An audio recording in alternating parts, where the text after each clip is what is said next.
নমস্কার, welcome to my channel. আমি doctor Soumita রয়, paediatrician.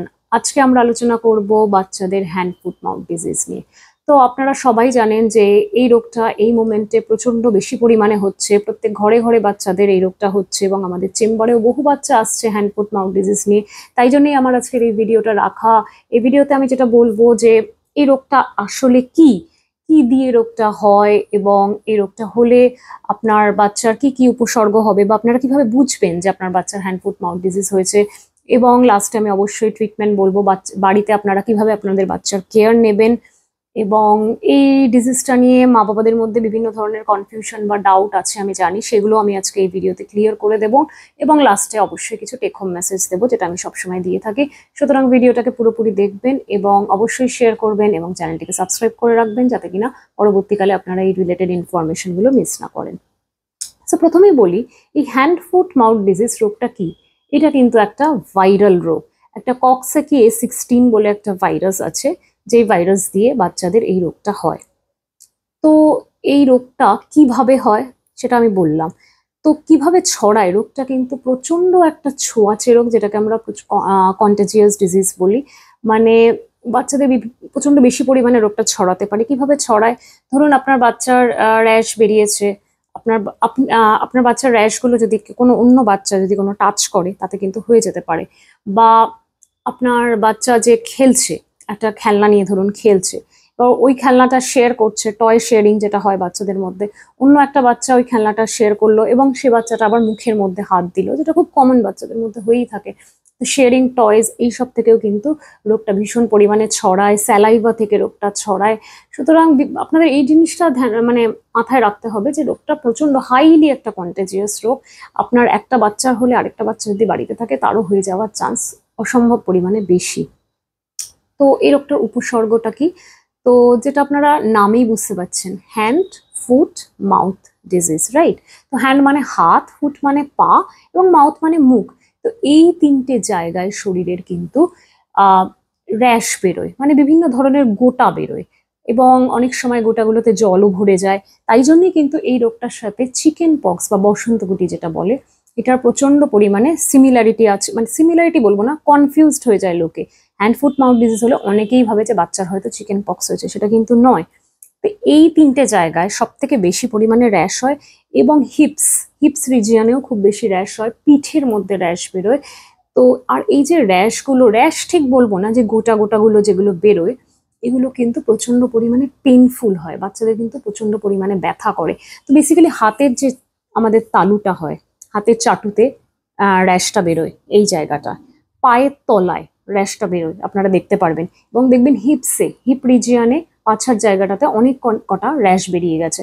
এবং মুখের ঠিক কোন জায়গাটা, মুখের বাইরেটাতে অল্প হলেও বেরোতে পারে, কিন্তু মেইনলি যেটা হয় প্যালেট, মানে যেটাকে আমরা টাকরা বলি, টাকরায় ছোট ছোট ছোট ছোট দেখবেন রেড রেড স্পটস বেরিয়ে গেছে। জিভে হতে পারে এবং মুখের যে সাইডের অংশগুলো, বাক্কাল মিউকোসা, এই জায়গাগুলো কিন্তু র্যাশ বেরোতে পারে। আর এই জন্যই বাচ্চারা কিন্তু খেতে চায় না, কারণ আমি যেটা বললাম যে প্রচন্ড পেইনফুল, খুব ব্যথা করে। তো এই জায়গাগুলো ব্যথা করলে তো ঠিক আছে, ইটস অ্যাকসেপ্টেবল, কিন্তু মুখের ভেতরের র্যাশগুলোতে যদি প্রচন্ড পরিমাণে ব্যথা হয়, বাচ্চাদের কিন্তু খেতে প্রচন্ড প্রবলেম হয়। ঠিক আছে, ওরা খেতে চায় না, এই জন্যই রিফিউজাল টু ফিডস এই জিনিসটা হয়। এবং বাচ্চাদের একটা লো গ্রেড ফিভার হয়। জেনারেলি দেখবেন 100 101 এত দূরই জ্বরটা আসে, তার বেশি কিন্তু জেনারেলি চায় না। তো বাচ্চা একটু লেথার্জিক হয়ে যায়। তো যদি দেখেন যে বাচ্চাদের জ্বর এসেছে, লেথার্জিক হয়ে যাচ্ছে, খেতে চাইছে না, এবং এরকম জায়গায় শরীরের যে জায়গাগুলো বললাম, এই জায়গাগুলো এরকম দানা মতো বেরিয়ে গেছে, তাহলে আপনাকে ভাবতে হবে যে আপনার বাচ্চার হ্যান্ড ফুট মাউথ ডিজিজ হয়েছে। এটা জেনারেলি যেটা হয় 5 বছরের তলার বাচ্চাদেরকে কিন্তু বেশি অ্যাফেক্ট করে। আমি বলবো না যে তারপরে হয় না, হয়, কিন্তু তার সিভিয়ারিটিটা কমে যায়। 5 বছরের তলায় ছোট মানে ইয়াং চিলড্রেনদেরই এই রোগটা বেশি পরিমাণে হয় এবং তাদের সিভিয়ারিটিটাও বেশি হয়। তাই জন্য আপনাদের এই জিনিসটা মাথায় রাখতে হবে। আর এটা হলে অবশ্যই আপনারা ডক্টরদের কাছে, পেডিয়াট্রিশিয়ানকে দেখাবেন। আর এটার হোম রেমেডি আমি কিছু বলে দিচ্ছি যে আপনারা কি কি করবেন। তো যেহেতু জ্বর আসে এবং এই জায়গাগুলো ব্যথা, যেগুলো আমি বললাম দানাগুলোতে ব্যথা হয়, তাই জন্য আপনারা একটা প্যারাসিটামল বাচ্চাকে অবশ্যই দেবেন। বিভিন্ন নামে অ্যাভেলেবেল আছে, ক্যালপল, পাইরিজেসিন, যেটাই হোক না কেন, আপনার বাড়িতে আপনাদের থাকেই সবসময় প্যারাসিটামল, তো সেটা অবশ্যই নির্দ্বিধায় দিয়ে দিতে পারেন ডক্টরের কাছে যাওয়ার আগেই। এবং বাচ্চাদের কিন্তু হাইড্রেশনটা মেনটেন করতে হবে, মানে বেশি পরিমাণে জল, ধরুন খেতে পাচ্ছে না, বেশি সলিড খাবার খেতে পাচ্ছে না, তাহলে ওআরএস, ঠিক আছে, ফ্লুইড, এগুলো কিন্তু মানে হাইড্রেশনটা আপনাকে মেনটেন করতেই হবে। যেহেতু এটা একটা ভাইরাল রোগ, তার জন্য কিন্তু কোনো অ্যান্টিবায়োটিকের এই রোগে কোনো রোল নেই, ঠিক আছে, এটা আপনাদের বুঝতে হবে। আর যেটা আমি বললাম যে সবাই কনফিউজড হন চিকেন পক্সের আর হ্যান্ড ফুট মাউথ ডিজিজের মধ্যে, চিকেন পক্সের যে মেডিসিন পাওয়া যায় জোভিরেক্স নামে, এটারও কিন্তু হ্যান্ড ফুট মাউথ ডিজিজে অ্যাজ সাচ কোনো রোল নেই। সুতরাং basically it doesn't need any treatment, এটা একটা সেলফ লিমিটিং কন্ডিশন, এটা কিন্তু একাই সেরে যাবে। মোটামুটি 7 থেকে 10 দিন সারতে লাগে, যদি আপনি কোনো ওষুধও না দেন 7 থেকে 10 দিনের মধ্যে বাচ্চার অটোমেটিক্যালি সেরে যাবে, একাই সেরে যাবে। কিন্তু এটাকে আমরা সিমটোমেটিক ট্রিটমেন্ট আমাদের করতেই হয়। বাচ্চার জ্বর এসেছে, জ্বরের ওষুধ তো দিতেই হবে, ব্যথা পাচ্ছে, ব্যথা হচ্ছে, ক্যালপল মানে প্যারাসিটামলে ব্যথাটাও কিন্তু কমে যায়। বা মুখের ভেতর যেগুলো বেরোয় সেটার জন্য একটা জেল আমি বলে দিচ্ছি, আপনারা চাইলে রাখতে পারেন, জাইটি এল নামে পাওয়া যায়, এটা আপনারা মুখের ভেতরে ওই জায়গাটা লাগাতে পারেন, কোনো অসুবিধা নেই। এবং যেটা বললাম, হাইড্রেশনটা প্রপারলি মেনটেন করুন। আর ওই জায়গাগুলো প্রচন্ড যদি র্যাশগুলো ফেটে যাওয়ার পর যদি চুলকায়, তাই জন্য একটা সেটজিন নামে সিরাপ আছে, ওটা আপনারা রোজ সন্ধেবেলায় 8টা নাগাদ একবার করে দিতে পারেন 5 দিন। আর একটা মাল্টিভিটামিন, এটা আপনাদের দিতে হবে। তো এগুলো যদি দেন, মোটামুটি আমি যেটা বললাম 7 থেকে 10 দিনের মধ্যে দেখবেন বাচ্চা আপনার একদম ঠিক হয়ে গেছে। আর খাওয়া দাওয়া নর্মাল বাড়ির সমস্ত কিছুই খাবে, একটু ব্যালেন্সড ডায়েট দিতে হবে, জাঙ্ক ফুড এই টাইমে একদমই নয়। আর যেটা খুব ইম্পর্টেন্ট আরেকটা জিনিস হচ্ছে বাচ্চাকে আইসোলেট করে রাখা। মানে আপনার বাচ্চার যদি হ্যান্ড ফুট মাউথ ডিজিজ হয়ে থাকে, আপনার ঘরে যদি আরেকটা বাচ্চা থাকে, অবশ্যই বাচ্চাটাকে সরিয়ে রাখুন আরেকটা রুমে, একটা আলাদা করে রুম দিয়ে রাখুন। ক্লোথস শেয়ারিং একদম চলবে না। আর বাচ্চা যদি আপনার বাড়িতে যদি আর বাচ্চা নাও থাকে, যদি সিঙ্গেল চাইল্ডও থাকে, তাহলে কিন্তু বাচ্চাকে স্কুল একদম পাঠাবেন না, কেননা আপনার বাচ্চারও কোনো একটা বাচ্চা থেকেই হয়েছে, আপনার বাচ্চা যদি আবার স্কুলে যায়, ও কিন্তু অন্য কাউকে খুব ইজিলি ছড়িয়ে দেবে রোগটা। তাই জন্য একটা স্ট্রিক্ট আইসোলেশন মেনটেন আপনাকে করতেই হবে, এটা ভীষণ ইম্পর্টেন্ট।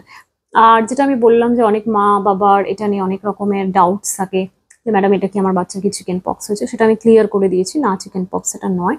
চিকেন পক্সের সাইন সিমটমগুলো একেবারেই অনেকটা আলাদা, একেবারে আলাদা বলবো না, অনেকটা ওভারল্যাপিং সিমটম আছে, আলাদা। তাই জন্যই আমি বলছি আপনারা পেডিয়াট্রিশিয়ান দেখান, অবশ্যই কনসাল্ট করাটা খুবই ইম্পর্টেন্ট।